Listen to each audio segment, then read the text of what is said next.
Yo soy la vicepresidenta de APAD. Y cuéntame, ¿qué otras labores estás cumpliendo a nivel gubernamental? Bueno, como parte de APADA, represento a APADA en ciertos espacios, por ejemplo en CONADIS, represento a APADA en Mineduc en muchas ocasiones, he representado a APADA dentro de lo que es Consejo Consultivo de Discapacidades, represento a APADA dentro de lo que es Red de Discapacidades, que ahora tenemos la coordinación, porque justamente nosotros hemos armado la red del Distrito Metropolitano de Quito. Aparte represento a APADA con Fe y Alegría. Dentro de la red de protección Eugenio Espejo también represento a APADA. Aparte estoy en otros espacios dentro del Consejo Consultivo de Discapacidades, que me parece que no sé si lo dije. Entonces tenemos, digamos, ahorita estoy manejando varios ejes que hay también. Estaba representando a APADA dentro del Pacto por la Niñez y Adolescencia, que es un conjunto de organizaciones que justamente ven la parte de derechos en lo que es niñez y adolescencia, y entonces siendo el autismo una discapacidad que maneja de todo el ciclo de vida del ser humano, entonces obviamente tenemos que también manejar niñez y adolescencia. Y creo que te voy a comenzar haciendo una pregunta muy fuerte, Ivoncita. Cuéntame, ¿qué es lo que le falta al gobierno para incluir de manera idónea a las personas con autismo? Yo creo que como gobierno, bueno, primero yo considero que falta una apertura a la diversidad. O sea, a pensar de que hay personas distintas que se manejan distinto, sea el autismo, sea cualquier otra discapacidad, y que necesitan el respeto a lo que ellos son. Entonces, digamos, en la parte de presupuestos, en la parte de manejo dentro del Ministerio de Educación, Salud, todo eso estamos dentro de grupos de atención prioritaria, lo que es lo lógico, ¿no? Porque ahorita, ¿qué es lo que pasa? Si todos funcionáramos a un respeto a la diversidad en cualquier tipo de funcionalidad distinta, digamos, por ejemplo, las personas con discapacidad física, todas tuviéramos rampas, todas fuéramos con puertas amplias, en discapacidad, digamos, visual, que las veredas estén manejadas con ciertos códigos, en autismo, por ejemplo, que todos los pensamientos distintos fueran respetados como tal, no necesitaríamos hablar de discapacidad. Pero el momento en que se habla de una discapacidad, que nos manejamos como que las personas tienen una disminución de una capacidad, ya estamos manejando grupos de atención prioritaria. Y entonces ahí viene, necesitamos ayudas por todo lado. ¿Para qué? Para que esas personas que están disminuidas por su discapacidad tengan el mismo trato en una sociedad que discapacita. Entonces, primero el cambio de mentalidad, eso es importante no solo en cuestiones de gobierno, sino también en sociedad, en comunidad, en familias, que muchas veces la primera sociedad que discapacita es la familia mismo de la persona que lo tiene. Entonces, ya vamos viendo otras cosas muy importantes, ¿no? Entonces, manejar otro tipo de lenguaje dentro de lo que es gobierno, el siempre apoyar los pensamientos distintos, porque qué fatal que todos pensemos igual, qué fatal, qué sociedad estamos haciendo. Entonces, el rato que vemos a alguien que piensa distinto, enseguida lo recluimos y decimos, no, es que este es distinto, entonces tiene una discapacidad, porque no piensa como yo. Entonces, va cambiando. Aparte, el mantener programas, por ejemplo, en Mineduc hemos siempre pedido que ellos no manejan la parte de... Los nuestros se cansan en una educación regular. Muchos ni siquiera llegan al colegio. O sea, se cansan en medio. Hemos tenido chicos que se salen de las escuelas, de los colegios, porque no aguantan una educación regular. ¿Y es por qué? Porque siempre se piden que conceptos, que memoria, que esto. Entonces, el rato que estamos pidiendo nosotros al Mineduc un cambio en tener una educación técnica, por ejemplo, donde ya vamos directamente a lo que ellos les puede gustar, donde ellos van directamente a lo que ellos se sienten contentos. Exactamente, desde el colegio, porque se han eliminado muchos colegios técnicos. o no se les da cierta importancia. Entonces, el rato que ellos eliminan eso, están eliminando una opción importante para nuestros muchachos. Y después de eso, en la universidad, por ejemplo, no tenemos apertura en CENESID. CENESID ni siquiera tiene un área de lo que trate discapacidad en ninguno de los sentidos. No tenemos apertura en CENESID, a pesar de que ellos dicen, vengan cuando quieran, nosotros les abrimos las puertas, porque nosotros trabajamos en política pública, intentamos hacer política pública, intentamos acceder a los espacios, pero muchas veces no abren ese portal de CENESID porque ni siquiera tienen un área que diga grupos de atención prioritario o grupos con discapacidad, no tienen. Eso en cuanto a educación. En cuanto a salud, por ejemplo, hemos tenido bastante apertura. El Ministerio de Salud está intentando ser muy sensible. Nos quejábamos hace no mucho. Fuimos parte de una guía, ayudamos a visualizar una guía de detección de autismo hasta los 19 años, es más o menos. Pero nos damos cuenta que después de tanto trabajo que hicimos, casi un año de trabajo de estar en eso, dale, buscando que sociedad civil se unió, que universidad se nos unió y todo eso, la guía no tiene muchísimas cosas que nosotros pedimos. ¿Por qué? Porque regresaron un poco a la parte es que lo tratan como una enfermedad hasta cierto punto. O sea, sí en ese ámbito de que el autismo, como le ven distinto, esta es una enfermedad.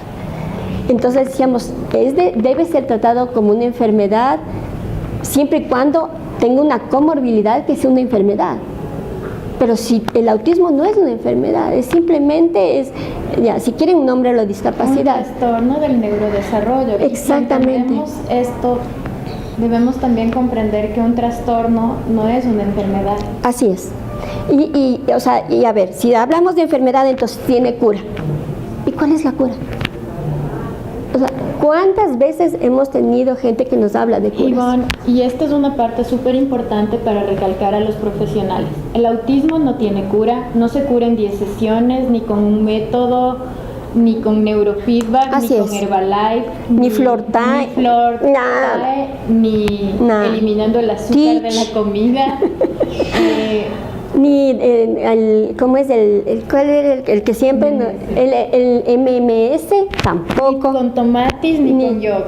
O sea, estas cosas son súper importantes que los profesionales lo reconozcan y que también los padres y las madres de familia reconozcan. Y en el momento en que hablamos de no categorizar como una enfermedad y entender que es un trastorno neurobiológico del desarrollo, ¿qué implica un trastorno?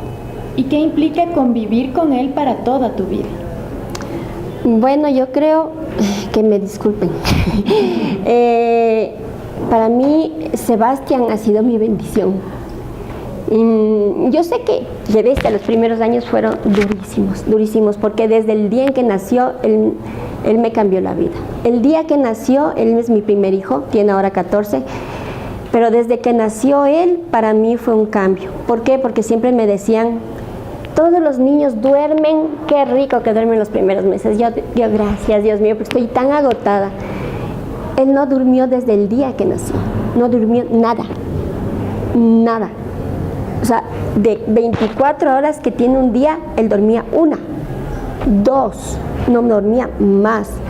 Yo creo que mi mamá me decía, dale una gotita de valeriana, fue peor, no durmió por 2 días completos. O sea, era una cosa terrible. Yo tenía los ojos así porque no aguantaba estar despierto. Nos peleábamos con mi marido todos los días porque él decía, es que no haces nada, ¿qué te pasa? O sea, todo el tiempo estás como zombie. Y digo, es que claro, como uno no duerme, ¿cuál es la otra forma en que yo podía presentarme? Entonces yo hacía las cosas como zombie y cargada a él porque él no dormía y chillaba porque no quería estar quieto. Así que empezó a caminar a los 4 meses, ya empezó reptó a los 2 meses y se supone que viene el gateo y todo. No, a los 4 meses él ya estaba parado por la desesperación que él tenía de vivir, le decía yo. Tienes una desesperación loca de vivir. A los 4 meses él ya empezó a dar sus pininos de caminar.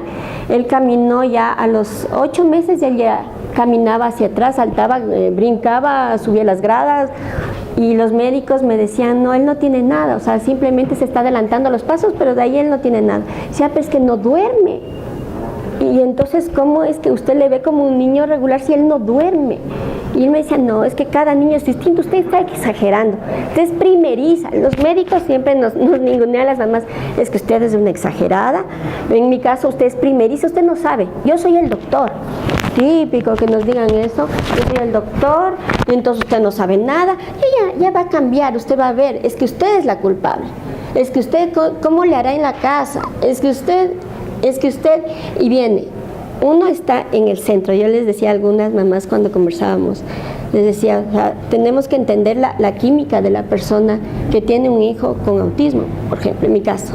Uno está en el centro, por este lado viene el niño que quiere comunicarse con mamá, que quiere comunicarse con la comunidad, que quiere comunicarse con todo el mundo, y viene por este lado, y que uno a veces no le entiende, y viene por este lado una sociedad que dice, tú eres la culpable porque ellos también quieren comunicarse con él y no pueden hacer ese link. Por eso es que en algún momento decíamos el autismo es una discapacidad bidireccional. ¿Por qué? La persona que quiere comunicarse con la persona con autismo no puede comunicarse, está discapacitada para comunicarse con esa persona. Y el chico, la chica, el niño, la niña con autismo quieren comunicarse con la sociedad y tampoco puede comunicarse con la sociedad, entonces también tiene su discapacidad comunicacional. Entonces es una bidireccionalidad de la discapacidad. Ivonne, ¿a qué edad te dieron un diagnóstico de autismo? Específicamente a los 4 años. A los 4 años. ¿Cómo fue esa búsqueda? Bueno, debo indicar que Sebastián nace en Japón, mi esposo es japonés, entonces sí tuvimos un poco de inconveniente porque el japonés es muy distinto socialmente que aquí, y por eso es que muchas veces nuestros chicos les va mejor, digamos, tienen afinidad con una sociedad como Japón. En Japón las cosas son paso 1, paso 2, paso 3. Entonces ellos se manejan muchas veces con paso 1, paso 2, paso 3 y lo hacen muy bien. Entonces para ellos, yo recuerdo, por ejemplo, estábamos haciendo alguna cosa y mi jefe donde yo trabajaba decía, no, tienes que hacer esto, luego esto, luego esto. Siempre soy latina, yo como creo y me va a salir igualito. Y yo hacía en desorden y me salía igualito. Pero en el autismo no. Ellos siguen un paso y la rutina y los pasos, cosa que en Japón estaban perfectos. Mi marido, por ejemplo, japonés, se encarga perfecto en su sociedad. Pero ya viniendo acá al Ecuador, ya cuando vinimos a vivir al Ecuador. ¿Viniste ya con el diagnóstico de autismo? No, él no tenía ningún diagnóstico. Los médicos le decían que no hablaba, seguramente porque hablábamos los 2 idiomas, porque estaba esto, porque estaba este otro, o sea, y siempre nos dieron justificativo de por qué no hablaba. Entonces llegamos, él tenía 2 años 8 meses, más o menos 2 años 9 meses, y fue para él un quiebre muy brusco, o sea, de una sociedad completamente distinta. Una rutina establecida para todos. Y que él era libre, porque yo le di esa libertad allá. O sea, ya sabíamos dónde íbamos, vivíamos en un conjunto de casas, entonces él que se manejaba en el banco conmigo, o sea, ya sabía dónde tenían que estar, en el supermercado. Él era independiente, yo le hice independiente desde que nació. Entonces él sabía cambiarse de ropa, él sabía ir al baño, él sabía muchas cosas. Y el rato que viene acá, era una sociedad distinta, donde él no conocía a nadie, donde su comida no era la misma, donde la gente, él me sabía decir, mamá, ¿dónde están los míos? Y él en los buses, la gente se sube, ay, que señorita, que no sé qué venta, y él se desesperaba porque no aguantaba la bulla, estaba acostumbrado al silencio. En Japón en los buses todo el mundo es sentado en silencio, uno que otro así, pero todo calladito, respetando al otro. Aquí se suben cualquiera, él se tapaba los oídos, nos tocaba bajarnos de los buses porque él chillaba del dolor de los oídos. O sea, fue un cambio muy brusco. Él recién se adaptó, creo que al año y medio, 2 años del cambio. Entonces ahí recién él no me entendía el español, no me quería saber nada de entenderme español, solo me entendía cuando le hablaba en japonés. Y yo le hablaba en japonés cuando estaba enojada. Entonces era la única forma en que nos comunicábamos en ese tiempo. Yo enojada y él me entendía. Yo tranquila hablando, él no me entendía. Sí, fue muy fuerte. De ahí mi tía, que es parvularia, me dice, yo le veo distinto al Sebastián. Le digo, sí, yo también sé que es distinto a los otros niños. Entonces me dice, ¿qué te parece si vemos un neurólogo? Entonces el neurólogo le hizo el electroencefalograma. No había lesión cerebral, pero sí había una parte del cerebro, justamente la parte social y del lenguaje que tenía... Más inmadurez. Sí, exactamente, una inmadurez. Entonces, pero dijo que no era, digamos, categórico que tuviera autismo o algún tipo de discapacidad hasta ver más adelante. Le hicieron obviamente de los oídos, porque típico que nos hacen siempre que creen que son sorditos, no tiene nada que ver, y ya, o sea, digamos que hasta ahí nos quedamos, era más o menos, tenía él 3 años, pero tenía terror al barbero, al peluquero. Que en cuestión del autismo, llegaste aquí y vieron al neurólogo, te hablaron del neurólogo, de lo que pasaba, y luego... Ya después pasamos por algunos especialistas que realmente no, o sea, sí nos decían puede tener, no sabemos si puede tener, pero a los 4 años y medio estábamos en una guardería donde él les ganó la moral a las profesoras sin hablar ni nada. Les hacía incluso que le den amarrando los zapatos, cosa que él ya sabía hacer a esa edad. Y como les ganaba una moral, entonces les hacía amarrarle los zapatos, él hacía lo que le daba la regalada gana en la guardería. Como era tan pilas, les ganó todas la moral. Entonces ella decía, ay, pobrecito, que no es que, y él, claro, más pobrecito, entonces manipulaba al niño. Hasta que llegué a un punto en que les dije, ya, suficiente, voy a poner reglas a las profesoras y voy a poner reglas al guagua.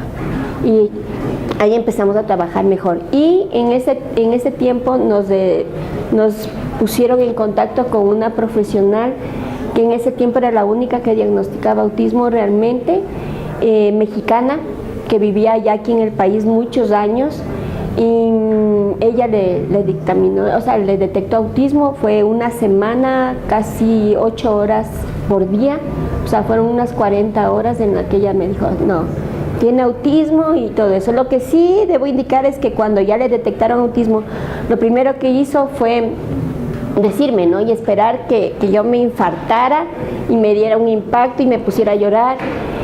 La verdad es que con mi esposo hemos pasado por muchas cosas los dos. Algún rato podríamos conversar de eso. Los dos tenemos superdotación. Tanto mi esposo como yo tenemos superdotación. Entonces ya, digamos, puesta entre papeles, porque ya los míos se perdieron, los de él también, tanto viaje que hemos hecho, entonces, pero los dos tenemos superdotación, entonces siempre nos hemos sentido distintos en una sociedad que normalmente, así tengas una super algo, te discapacita o te ve distinto. Entonces para nosotros no fue algo que nos chocara, simplemente yo hablé con la psicóloga y le dije, bueno, entonces ¿cómo empezamos a trabajar? Ya tiene autismo, chévere, empecemos a trabajar. ¿Y cuando empezaste a trabajar, qué hiciste? Bueno, primero lo que siempre yo he hecho y que nunca he dejado, como decía yo hace un momento, siempre he buscado su independencia. Entonces yo le enseñé a hacer su desayuno a los 2 años, máximo ya él ya sabía hacer su desayuno, se vestía solo, se bañaba solo, incluso muchas cosas él lo hacía ya solo. ¿Por qué? Porque yo le enseñé, porque tenía miedo de que yo me muriera en Japón y él estaba solo y que nadie pudiera ayudar. Entonces, y yo no tenía familia allá, la familia era de mi esposo y toda la familia vivía lejos, entonces tenía mucho miedo, ¿no? Entonces le hice independiente desde que pude. Ahora continúa, está en una escuela inclusiva. Estuvo en un centro donde le ayudaron en intervención, le ayudaron bastante. Yo creo que fue una ayuda muy importante porque le dieron ciertas reglas. Por ejemplo, él, mientras no termina una tarea, él no se para Él tiene horarios de trabajo, él sabe que si esto no termina, él no hace otra cosa si no termina eso. O sea, es muy estructurado en ese tipo de cosas. ¿En qué escuela está? Ahorita está en una que se llama Leonidas Pro Año. ¿Ya? Esta escuela es justamente, hablaba María de Lourdes, de una escuela que hace inclusión en autismo. Ellos hacen inclusión en autismo hace muchísimos años y Sebastián, bueno, utilizan el método Waldorf y a mí me encanta porque de lo concreto se van a lo abstracto, ellos son muy concretos. Un ejemplo, porque yo le decía veníamos caminando, yo le digo, uy, pero a pesar de que estamos caminando mucho, le digo, me siento fresca como una lechuga. Y me queda viendo y me dice, mamá, tú no eres una verdura, tú eres una persona. ¿Por qué te comparas con una lechuga? Entonces, o sea, ellos son muy concretos, muy reales. Entonces, en esta escuela les enseñan de lo concreto, voy a lo abstracto. Entonces, poco a poco van aprendiendo y él está muy bien, aprende mucho, los profesores le quieren mucho, él quiere mucho a los profesores y está mi otro hijo también ahí que él no tiene autismo, que está diagnosticándose como alto funcionamiento igual, pero no nos interesa el diagnóstico, nos interesa que ellos estén bien. ¿La inclusión educativa con los compañeros ha sido fácil o difícil? En esta escuela fue fácil. ¿Por qué? Debo ser claro, o sea, en el primer lugar donde estuvo no fue fácil. ¿Por qué? Porque no hablaba y fue golpeado, le golpearon muchas veces, venía con morados en la cara, no quería volver nunca más, o sea, fue terrible. Pero en esta escuela, donde es una escuela inclusiva que ya hace inclusión en autismo, tienen un niño generalmente con autismo en cada aula. Entonces ya no le ven como algo distinto, le ven como algo normal para ellos. O sea, todos los guaguas son iguales. Entonces algún rato fueron a visitar a la casa a mi otro hijo, a Hiroshi, y me dice Hiroshi, mamá, me está preguntando la directora si mi hermano tiene autismo o Asperger. Entonces yo, como no sé si es autismo o Asperger, le digo, los dos son lo mismo, no hay problema. Entonces le digo, y dile que tiene autismo. Porque el Asperger es un grado de autismo, pero no, él tiene autismo, de alto funcionamiento, pero es autismo. Entonces me dice, ya le voy a decir. Y se acerca uno de los amiguitos y me dice, Sebastián, ¿tiene autismo? Y le digo, sí. No, él no tiene autismo. Y es porque están acostumbrados ya a los guaguas distintos. Entonces, el hecho de que él, por ejemplo, hay ratos que está jugando con los amiguitos y otros ratos que necesita su espacio para hablar solo, por ejemplo, porque ellos verbalizan sus pensamientos. Entonces, necesitan verbalizar sus pensamientos, entonces se mueven de un lado al otro verbalizando sus cosas. Entonces, nadie le ve como algo raro. En otros espacios tal vez sí, pero ahí en la escuela le respetan. Eso es. Perfecto. ¿Qué recomendación nos darías para entender la neurodiversidad? A ver, bueno, primero tenemos que ser claros.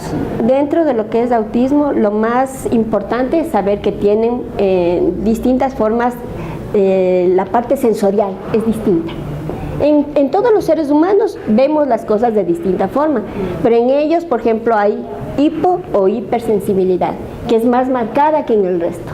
Entonces, primerito tenemos que ser claros que ellos tienen un trastorno de procesamiento sensorial, generalmente.